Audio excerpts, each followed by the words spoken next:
नमस्कार दोस्तों, मैं हूं संगीता त्रिपाठी।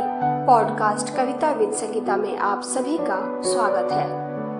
दोस्तों, अमृता प्रीतम पंजाबी के सबसे लोकप्रिय लेखकों में से एक थी। साहित्य अकादमी, पद्म विभूषण तथा ज्ञानपीठ पुरस्कार से सम्मानित अमृता प्रीतम को पंजाबी भाषा की पहली कवयित्री माना जाता है।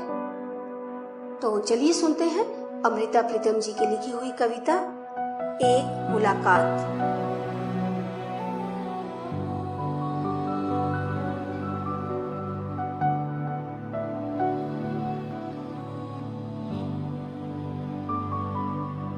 मैं चुप, शांत और अडोल खड़ी थी। सिर्फ पास बहते समुद्र में तूफान था। फिर समुद्र को खुदा जाने क्या ख्याल आया। उसने तूफान की एक पोटली सी बांधी, मेरे हाथों में थमाई और हंसकर कुछ दूर हो गया। हैरान थी, पर उसका चमत्कार ले लिया। पता था कि इस प्रकार की घटना कभी सदियों में होती है। लाखों ख्याल आए, माथे में झिलमिलाए, पर खड़ी रह गई कि उसको उठाकर अब अपने शहर में कैसे जाऊंगी। मेरे शहर की हर गली संकरी, मेरे शहर की हर छत नीची, मेरे शहर की हर दीवार चुगली।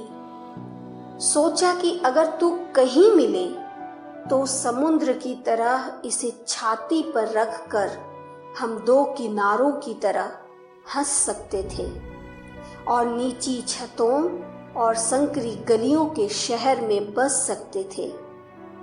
पर सारी दोपहर तुझे ढूंढते बीती और अपनी आग का मैंने आप ही घूंट पिया।